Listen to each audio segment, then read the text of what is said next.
बहुत समय पहले की बात है। किसी गांव में शंकर नाम का एक वृद्ध व्यक्ति रहता था।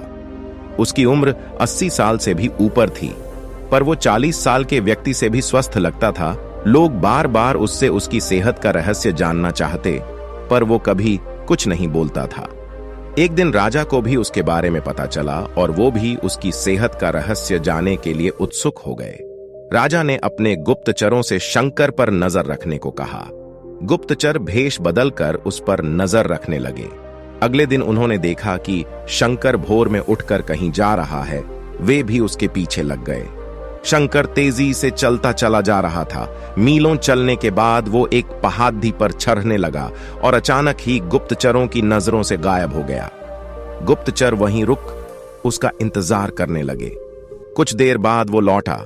उसने मुट्ठी में कुछ छोटे छोटे फल पकड़ डाट रखे थे और उन्हें खाता हुआ चला जा रहा था।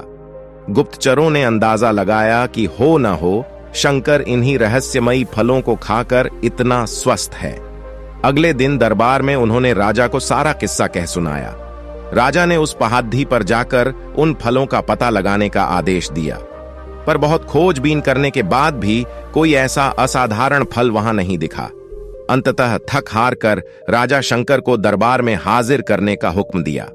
राजा, शंकर, इस उम्र में भी तुम्हारी इतनी अच्छी सेहत देखकर हम प्रसन्न हैं। बताओ, तुम्हारी सेहत का रहस्य क्या है?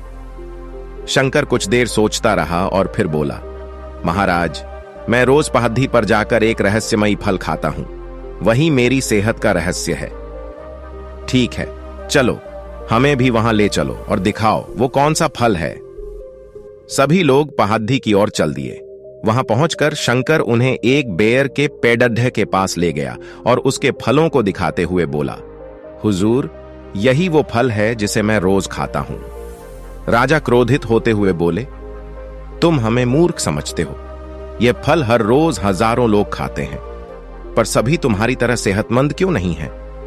शंकर विनम्रता से बोला, महाराज, हर रोज हजारों लोग जो फल खाते हैं वो बेर का फल होता है, पर मैं जो फल खाता हूं वो सिर्फ बेर का फल नहीं होता, वो मेरी मेहनत का फल होता है।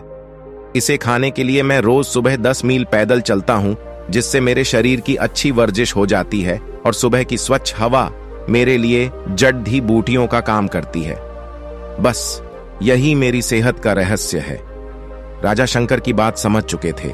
उन्होंने शंकर को स्वर्ण मुद्राएं देते हुए सम्मानित किया और अपनी प्रजा को भी शारीरिक श्रम करने की नसीहत दी।